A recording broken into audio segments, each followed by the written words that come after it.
Hi hello అండి, అందరికీ నమస్కారం. అందరూ బాగున్నారా? వెల్కమ్ టు మై ఛానల్ అండి. నా పేరు అలేఖ్య.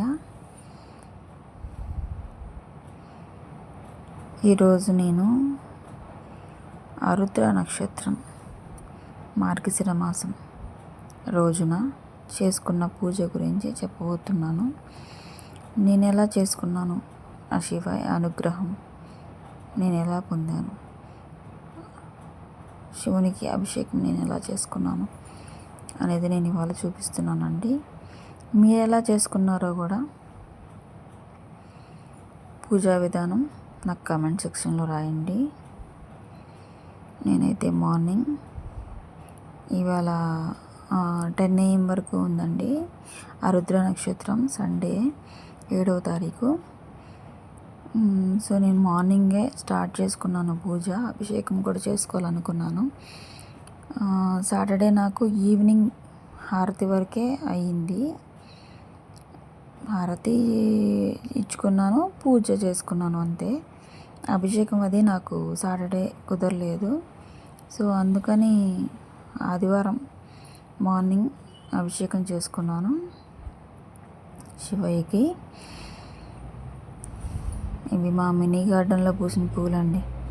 మందార పూలు, మరుమము, ఇది ఉంటుంది కదండి త్రిబిల్బము, అదైతే చిన్న ఒకటి వచ్చింది అంతే. ఇంకా శివయ్య కోసం అది తీసుకున్నాను. పూజ అభిషేకం అయిపోయాక స్వామికి సమర్పిద్దామని ఒకటి తెచ్చుకున్నాను. ఇంకా అభిషేకం స్టార్ట్ చేస్తున్నానండి. ఫస్ట్ పాలతో అభిషేకం చేసుకుంటున్నాను. పాలు, పంచామృతాలండి. పాలు, పెరుగు, తేనె, చక్కెర, నెయ్యి, ఆవు నెయ్యి అభిషేకం చేసుకోవాలండి. దీపం కూడా మనం ఆవు నెయ్యితోనే పెట్టుకోవాలి. కొంతమంది ఆవు నెయ్యితో కాకుండా మామూలుగా పెట్టేస్తుంటారు. అది కొద్దిగా చూసుకోండి, చాలామందికి తెలీదు. నెయ్యితో పెట్టేవాళ్ళు దీపం కానీ అభిషేకం కానీ ఆవు నెయ్యితోనే చేసుకోవాలండి. ఆవు నెయ్యి అభిషేకం చేస్తున్నాను.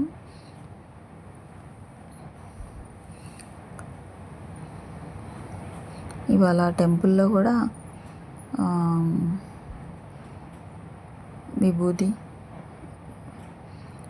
విభూది నీళ్ళతో కానీ లేదా పాలు మనం ఇచ్చిన అభిషేకం చేస్తారండి టెంపుల్లో. ఇవాళ నేనైతే టెంపుల్కి వెళ్ళేసి దీపం పెట్టేసి వచ్చాను. మార్గశిర మాసం కదా, రుద్ర నక్షత్రం అనేసి పెద్దగా ఇవాళ అయితే రష్ లేదండి టెంపుల్లో. పసుపు నీళ్ళతో అభిషేకం చేశాను. తర్వాత కుంకుమ నీళ్ళతో అభిషేకం చేస్తానండి. పసుపు, కుంకుమ, గంధం నీళ్ళు, గంధం పౌడర్ కొద్దిగా వాటర్లో కలిపేసుకొని గంధం వాటర్తో అభిషేకం అయిపోయాక శివలింగాన్ని కొద్దిగా క్లీన్ చేసేసుకొని పొడి బట్టతో, పొడి క్లాత్తో క్లీన్ చేసేసుకొని స్వామిని ఇంకా పూలతో అలంకరించుకోవచ్చు. ఇది అత్తర్ అండి. మీరు ప్రీవియస్ వీడియోస్లో చూసినట్టుగానైతే నేను చెప్పాను అత్తరుతో అభిషేకం చేసుకుంటే చాలా మంచిది అని. అత్తర్ని ఒక 2-3 డ్రాప్స్ని వాటర్లో కలుపుకొని శివయ్యకి అభిషేకం చేసుకోవచ్చు అండి. మనకి టెంపుల్స్లో కొన్ని టెంపుల్స్లో శివలింగం బయటే ఉంటుంది, మనం అభిషేకం చేయొచ్చు స్వయంగా. గంధం నీళ్ళు పోసాను ఇప్పుడే. అత్తర్తో వాటర్లో కలిపేసి అత్తర్ని అభిషేకం చేసుకోవచ్చండి. ఇది దాన్ని ఏమంటారు, మనకి ఏదైనా వస్తువు పోయింది అనుకోండి, వస్తువు పోయింది, ఆస్తి విషయంలో కానీ లేదా ఇంకేదైనా రుణ బాధలు ఉన్నా కానీ అత్తరుతో అభిషేకం అనేది చాలా బాగా పనిచేస్తుందండి. వాటర్లో కొద్దిగా గరిక వేస్తారు, గరిక వేసి కూడా అభిషేకం చేస్తారు శివలింగానికి.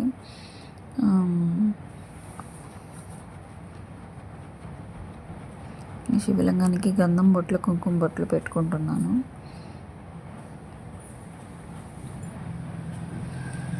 దీపం పెడుతున్నాను. దీపం పెట్టేసి అగరబత్తి చూపించేసి శివలింగానికి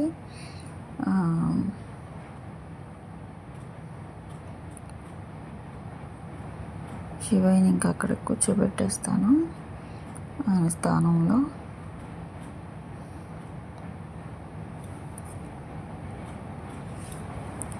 మీరెలా ఈ రోజున పూజ చేసుకున్నారో నాకు తప్పకుండా కామెంట్ సెక్షన్లో చెప్పండి.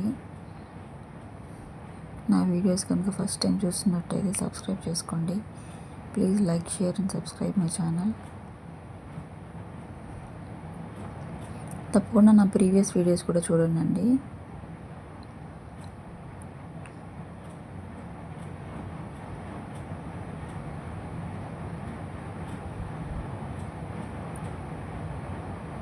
శివయ్య గంధం బొట్లు, కుంకుమ బొట్లు అలంకరించుకొని అక్కడ పెట్టుకున్నాను, పువ్వు పెడుతున్నాను. అలాగే మరువం ఉన్నింది కదా, మరువం అది కూడా స్వామికి సమర్పిస్తున్నాను.